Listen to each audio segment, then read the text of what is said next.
Hello friends, हिवाळा हा चालू आहे आणि हिवाळ्यामध्ये आपण सर्वच जण काय करत असतो की कमी पाणी पित असतो. तर ते कमी पाणी तुम्ही थोडंसं आणखी जास्त पिण्यासाठी मी आज इथे तुम्हाला ऑरेंज आणि जिंजरचं जे काही डिटॉक्स वॉटर आहे ते मी तुम्हाला सांगत आहे, ज्याने आपण हायड्रेट राहू शकतो होल डेसाठी. तर संत्र्यांचं सीझन सुरूच आहे. तर संत्र्यांचे साल जे आहेत ते न फेकता ते साल आपण नॉर्मल वॉटरमध्ये किंवा हॉट वॉटरमध्ये किंवा कोल्ड वॉटरमध्ये अशा प्रकारे काय करूयात की ते सालीचा उपयोग आपण ह्या पाण्यामध्ये 4 ते 5 तासासाठी असेच ठेवूयात. आणि मी इथे तुम्ही बघत आहात, मी पूर्णपणे संत्र्यांची साल आणि संत्र्याची एखाद दुसरी फोड मी घेतलेली आहे आणि ती आता मी हे नॉर्मल वॉटरमध्ये घालत आहे. आणि ठेचलेलं जे काही जिंजर आहे म्हणजे आल्याचा तुकडा मी ठेचून घेतलेला आहे थोडाफार, की जेणेकरून त्याच्यातला जो काही रस आहे तो पाण्यामध्ये लवकरात लवकर उतरण्यास मदत होईल.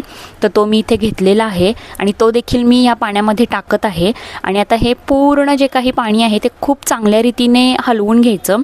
एक गोष्ट आहे की आपण जेव्हा बॉटल घेत असतो तर त्या बॉटलला एकतर सिपर असावं किंवा नसेल तर ते इन्फ्युजर जे असतात, फ्रूट इन्फ्युजर म्हणून एक जाळी वगैरे मिळते बॉटलमध्ये, त्या टाईपच्या बॉटलमध्ये तुम्ही अशा प्रकारचे जे काही ऑरेंजचे साल असते किंवा संत्र्याची साल किंवा आल्याचा तुकडा हे सगळं तुम्ही घालून किंवा पुदिन्याची पाने हे सगळे घालून काय करू शकता तर डिटॉक्स वॉटर तयार करू शकता, जे होल डे तुम्ही ती बॉटल संपवू शकता. तर ही बॉटल जी आहे ती माझी 2 लिटरची आहे आणि याच्यावरती मार्किंग देखील आहे की सकाळी तुम्ही इतकं पाणी प्या, ते असं संध्याकाळपर्यंत इतकं पाणी प्या असं याच्यावरती मार्किंग आहे.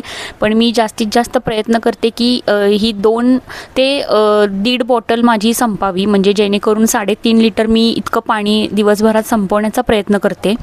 आणि हे सगळं झाल्यानंतर हे जे काही आपण पाणी तयार केलेलं आहे ते फ्रीजमध्ये आपण जवळजवळ 4 तासासाठी ठेवायचं आहे, की जेणेकरून जे काही आपलं संत्र्याची साल किंवा संत्र्याची फोड किंवा जे काही आपलं आल्याचा ठेचा आहे त्याचा अर्क या पाण्यामध्ये उतरेल आणि ते पाणी आपण होल डे पिऊ शकेल.